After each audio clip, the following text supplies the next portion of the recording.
Hi there, and welcome aboard this episode of Wild Goose Adventures. We're all about new places, new perspectives and new products. Today I really wanted to focus on some new perspectives, and I wanted to give you 3 reasons why before you get in the water you should take your wing down with a skateboard. Before we start, I just wanted to touch on a couple of things. If you've never ridden a skateboard before, or if you're not very confident, it's been a long time, then I recommend some safety gear.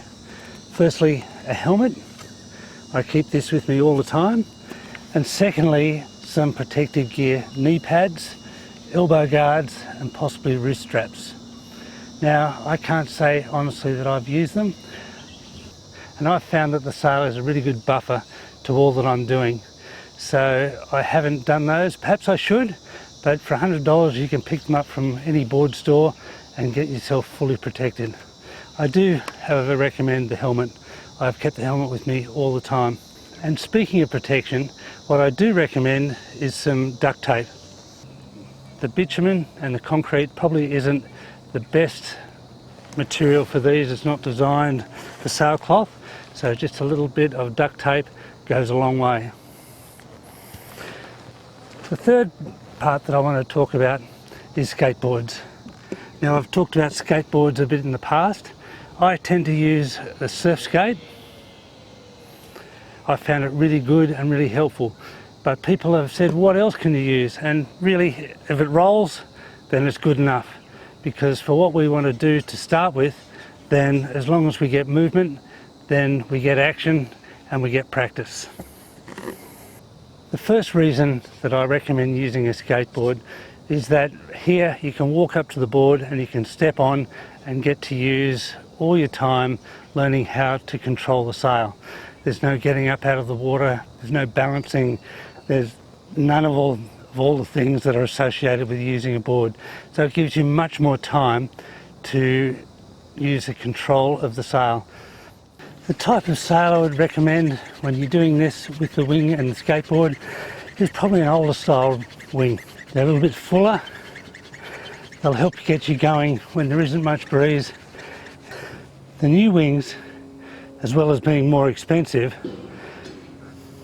are normally a bit flatter. They're designed for apparent wind usage and getting up and we're getting flying. Here we don't need that. What I recommend is the older style that probably flaps a bit in the big breeze, but we don't want the big breeze. So let's go and have a look. So here we are, we're at the skateboard park.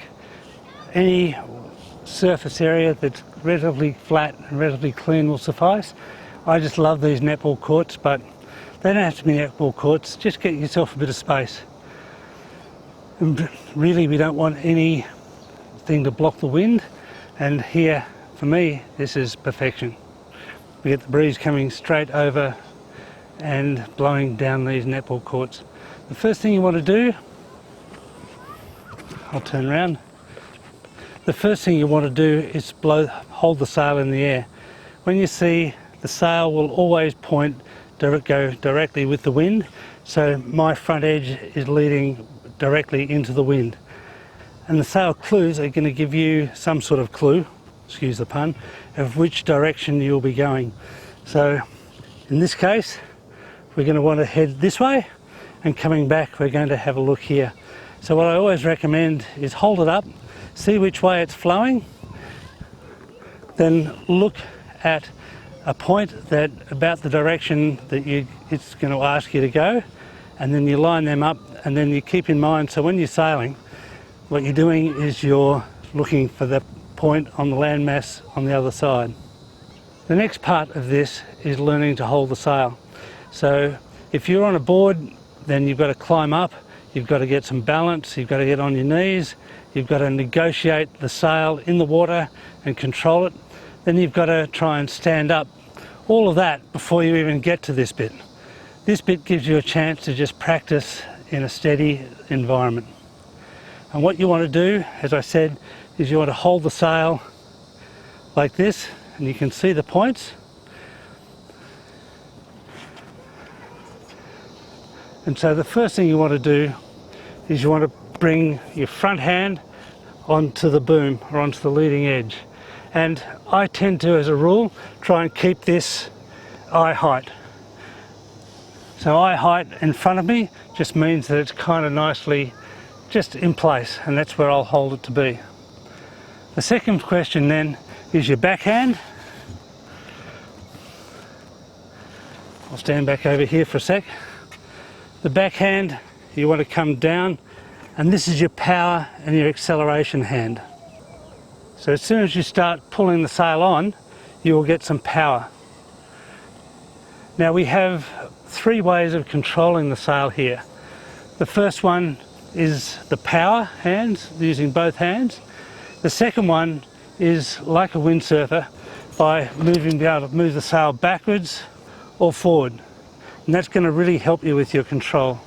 And because this is a 3D thing, what it also allows you to do is to lift it up and just let it go flat. And that basically depowers the sail, so that if you're in too much wind or if you're having too much of a hard time holding onto it, just let it lift up. The breeze will go past it and give you some control. I think it's time we found the skateboard. So with just the tiniest bit of breeze, it's time to push off and hold the sail.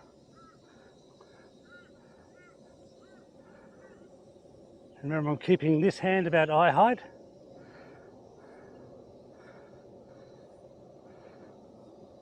And this back hand is my power hand. I sheet on for power. I let it off if I want to stop power.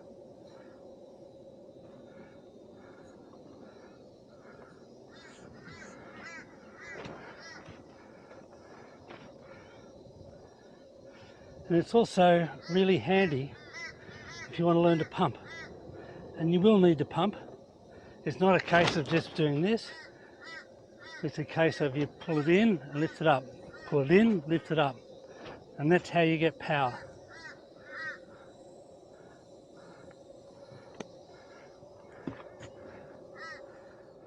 We're not going fast. We're learning about sail control.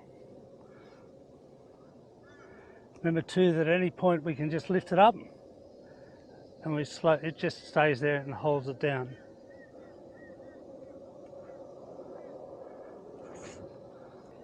We come here and we just practice. We use it. You can really get a good judge of how much you're pulling on and how much power's in the sail, and about how to control the sail by just moving around. When it gets windier, we also want to know how to slow it down, and that's really important.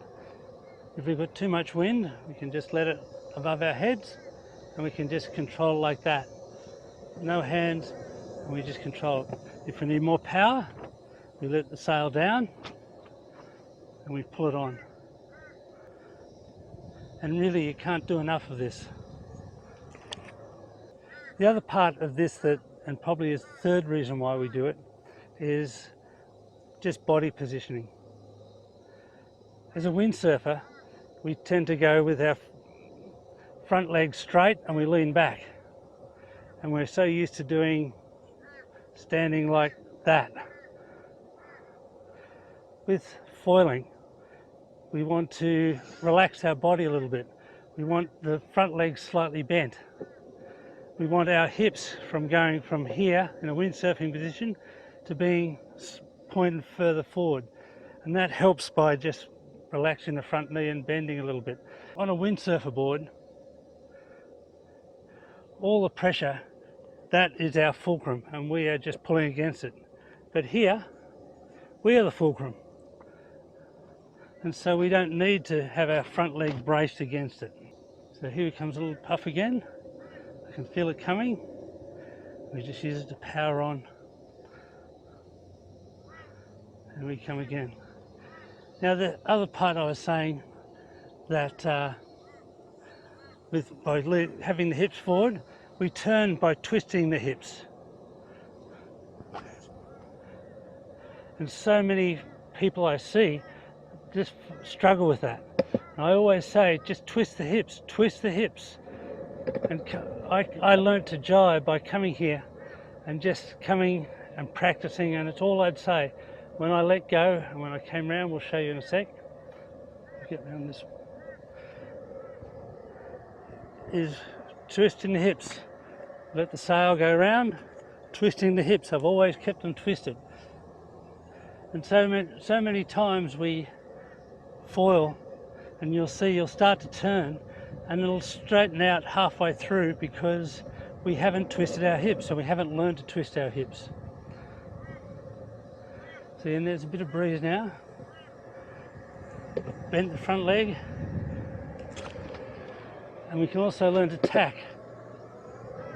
And by doing that, we also learn how to sail control in a tack as well as a jibe.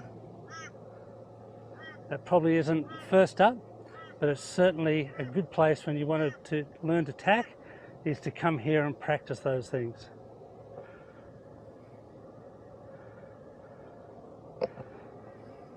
But just learn about sail control, learn about speed. And when you want to turn, twist the hip. Let the sail do its own thing. We don't really need to look after the sail. Just keep our leading hand about head height round our head, and everything twists around that. Again, we're just learning to pump.